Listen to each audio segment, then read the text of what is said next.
आचार्य गुणभद्र महाराज आत्मानुशासन में कह रहे हैं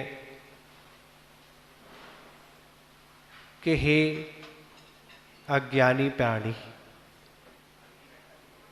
तू कष्ट सहन नहीं होता तेरे से, तो तू बड़े बड़े तपों को नहीं तप सकता, तो कोई बात नहीं। पर अगर तू कसाय को नहीं जीतता, वो कह रहे ठीक है भैया, हीन संगन है, पहाड़ पे आज बैठा नहीं जा सकता, कमरे में तो पंखा और कूलर एसी चलाना पड़ते हैं, तब हम बैठ पाते हैं। पहाड़ घर ही में चक्कर आ रहे हैं तो पहाड़ पे क्या होगा? पहाड़ में तो हम जल्दी से क्या है ऊपर पहुंच जाएंगे।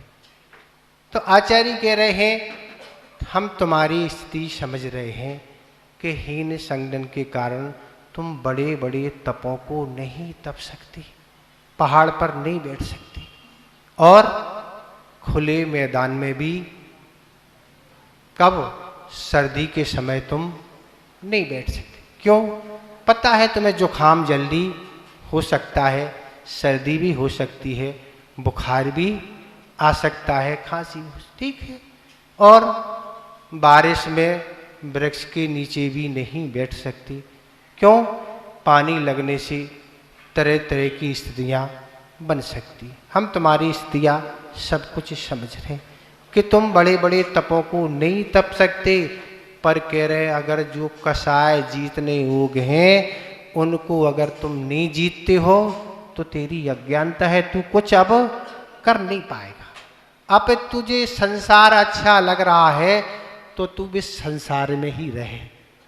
इतनी सरल साधना बता दी तुम्हें। पहाड़ पर हम बैठने के लिए नहीं कह रहे, खुले मैदान में भी नहीं कह रहे, वृक्ष के नीचे भी नहीं बैठ रहे, बस तू तो शांति से एक कमरे में बैठ के कसाय जीत ले। कितना सरल उपाय बता रहा है, ये भी तू नहीं करना चाह रहा है तो फिर क्या करेगा? गुरुदेव ने तो यही कहा था हम सब मुनि लोगों से कि भैया आज हीन संगन है, और हीन संगन में आचार्यों के ये स्पष्ट निर्देश हैं कि आज हम जंगल में रह के साधना नहीं कर सकते। क्यों? अगर हमसे साधना नहीं हो सकी, हमारी शरीर की क्षमता नहीं है, अकाल में मरण होगा तो हमारा जन्म असंयम के साथ देवों में होगा। यहाँ हम संयम में रह के तो बहुत कुछ कर्म जजरा कर सकते, पुण्य का संचय कर सकते, वहाँ जाके नहीं कर पाएंगे। क्यों? वहाँ संयम तो ठीक है, संयम की गंध भी नहीं आती है देवों के पास। किसी ने कल पूछा महाराज देवों में संयम क्यों नहीं होता, वो तो अपन से भी बड़े होते। हमने कहा भैया वो देव नहीं, अपन से बड़े देवादि देव होते हैं बड़े, वो देव नहीं। कहीं का कहीं तुम लगा लोगे गड़बड़ हो जाएगा। तो इसलिए आचार्य महाराज ने कहा था कि आज आचार्य का स्पष्ट संकेत है कि जंगल में रह के साधन नहीं। भैया अपन जंगल में नहीं रह पाते हैं, हम जंगल में आज भी रहते हैं। पहले के साधु वृक्षों के जंगल में रहते थे, आज हम सीमेंट के जंगल में रहते। फर्क नहीं है, ज़्यादा अंतर नहीं है, जंगल तो जंगल है।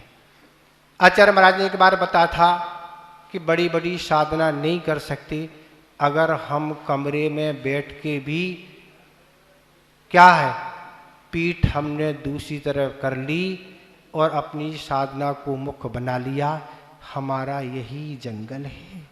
ये बहुत बड़ी साधना है। कमरा में भी रह बैठ के अपने मन को नियंत्रण करके वृत्तों को निर्दोष पालना एक ही लक्ष्य है, तो आज भी वह चतुर्थ काल की साधना है, कम नहीं है। क्यों? हमने जो संकल्प लिया है कि नहीं, हमने जो व्रत लिए हैं उनका हमें निर्भय निर्दोष विधि से करना है, तो आज वह भी साधना कम नहीं है। जो नहीं कर पा रहे उसका गम मत करो, जो हम आज कर सकते हैं उसको करो। तो आचार्य गुणभद्र महाराज यही संकेत दे रहे शिष्य के लिए कि तुम घबराओ मत, तुम सोच रहे हो कि हमें मुक्ति नहीं मिलेगी। तुम्हें कैसे मुक्ति नहीं मिलेगी? बिल्कुल मिलेगी। क्यों मिलेगी? इसलिए कि कसाय ही मुख्य है। आचार्य महाराज जी एक बार कहा था कि साधना में अगर कोई प्रमुख चीज है तो कसायों का समन करना। साधना में अगर मुख्य चीज है कोई, दुनिया की साधन एक तरफ है और कसायों का समन करना एक तरफ है।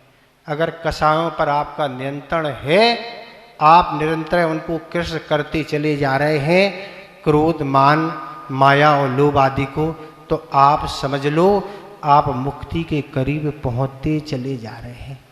और अगर आपकी कषाय कृष्ण नहीं हो रही है, कषाय निरंतर बढ़ रही है, तो आप इस संसार का अभाव कभी नहीं कर पाएंगे। ये आचार्य की घोषणा है। कस का अर्थ होता है संसार और आय का अर्थ होता है वृद्धि। जिससे संसार की वृद्धि हो उसको बोलते हैं कषाय। बिना कसाय के स्थिति और अनभाग कर्मों में नहीं पड़ती। वह कर्म कितनी तीव्रता से फल देगा, ये कितने इस अनभाग पर आधारित है। और वह कर्म कितने अधिक दिन तक टिकेगा, ये स्थिति पर आधारित है। इसलिए आचार्य यही कह रहे हैं कि भैया इस कसाय को कृष्ण करो। खाली पेट होता है तो क्रोध भड़कता है महाराज, भड़कता है कि नहीं? कैसे टूट पड़ते हैं महाराज। और अगर आपके अंदर क्षमता है तो कोई चिंता की बात नहीं। अगर क्रोध आपका नहीं बढ़ रहा है तो बहुत अच्छी बात है, आप प्रशंसा के पात्र हैं। इसी तरह अभिमान में मान भी हमारा उद्रेक हो रहा है। नहीं, मैं बहुत बड़ा तपस्वी हूँ, हमने 2 पास 4 पास आदि कर लिए, इसलिए हम तप। अगर मान तुम्हारा भड़क रहा है तो अभी तुम्हें तप का स्वरूप सही समझ में नहीं आया। आचार्य सुखचंद महाराज ने 11 नाम में उल्लेख किया कि हे मूर्ख प्राणी, इस शरीर को कृष मत करो। इस शरीर को कृष क्यों कर रहा? पहले इस मन को कृष करो ना, जो क्या कह रहा है, जो तरह तरह की योजना बना रहा है। क्या कह रहा है? हमारा सम्मान होगा, हमें तिलक लगाया जाएगा, हमें माला पहनाई जाएगी, हमें लिफ्ट भी मिलेगी और गिफ्ट भी मिलेगी, पेपर में भी नाम आएगा, व्हाट्सएप पे तो चल ही रहा है महाराज। और जिस नगर में हम पहुंचेंगे वहाँ भी लोग खड़े होंगे स्वागत के लिए। तो तुम्हारा भी मन सूखा नहीं ना? अभी क्या केवल तन तुम्हारा सूखा है। मन को सुखाओ, पहले मन से ये सारी इच्छाएं हटा दो, तब जाके कुछ तप का स्वरूप तुम्हें समझ में आएगा। नहीं तो क्या है, चल रहा है। इसलिए आचार्य ने अनेक प्रकार के तपों की क्या है, अनेक प्रकार के तपों का वर्णन किया। नहीं बनता तेरे से उपास, कोई बात नहीं ना, तू ये नहीं सोच के हमसे कुछ नहीं बनता, इतना तो बनता। इच्छा निरोधो तपा, जहाँ 5 इंद्रियों की इच्छाओं का तुमने निरोध कर दिया, आचार्य कहते वही तप है। बस तुम्हारे अंदर अगर इच्छा उत्पन्न हो रही देखने, खाने आदि कुछ सुनने की, बस तुमने उसको दबा दिया, तुम्हारा तप हो गया। अब ये भी नहीं कर सकते क्या? बिल्कुल कर सकते। उपास उसी को कहते हैं जहाँ चारों प्रकार के आहार का त्याग होता। अच्छे से समझ लें आप, जहाँ चारों प्रकार के अन्न जल का त्याग है उसी का नाम आचार्य ने उपास की कोटि में रखा। आप कुछ अगर लेते हैं तो भाई एक बार अगर लेते हैं तो एक आसन की कोटि में आ गया, एक बार। और कई बार लेते तो कौन सी आसन में आएगा वो तो आप समझे। और एक आसन भी उसी को कहा, एक आसन पर बैठ के जो लेना हिलते जुलते शाम तक लेते रहो, पर एक बार ही लेना एक स्थान पर, उसको एक आसन कहा। क्योंकि हिलने ढुलने से सेट हो जाता है ना, एक बार में अच्छे से नहीं पहुंच पाता। अभ्यास महाराज हमको है नहीं। और उन उदर को भी तप की कोटि में रखा, अपनी भूख से कम ले लेना, इसको ऊनोदर की कोटि में रखा। तो आचार्य कहते नहीं बनता उपास कोई बात नहीं, ऊनोदर कर ले, एक आसन कर दे, नहीं तो रस त्याग कर दे, ये भी एक तप है। तप तो तप है महाराज, ये उपास बड़ा होता है, ये छोटा, ये कोई आचार्य की युक्ति नहीं है। आपका जिस व्रत के प्रति उत्साह पूर्वक आप जिस तप को कर रहे हैं वह तप सबसे बड़ा तप है। अगर बड़े तप में भी आपको संक्लेश हो रहा है, विशुद्धि नहीं है, तो वह तप क्या है? हमारे लिए उतनी कर्मचर्या के लिए कारण नहीं बन सकेगा। ये सारी विवक्षाएं आचार्यों की अपन को समझना पड़ेंगी। केवल कार्य करने से ही पुण्य का संचय नहीं होता है, कार्य करने के लिए सावधानी क्या रखना ये भी जानना आवश्यक है। तो आचार्य यही कह रहे हैं, ऊनोदर भी तप है, रस त्याग भी तप है। और आचार्य लिख रहे हैं, बट्टेकर आचार्य मूलाचार में, कि 12 तपों में स्वाध्याय से बढ़कर ना तो कोई तप था, ना कभी कोई तप होगा। स्वाध्याय भी तप है, वो भी तप है, पर स्वाध्याय ऐसा नहीं, पढ़ते तो जा रहे हैं पर कुछ आचरण में आ ही नहीं रहा। इनको स्वाध्याय कहें क्या? हम स्वाध्याय से अपने जीवन को निरंतर बदलते चले जा रहे हैं। कैसा बदलते जा रहे हैं?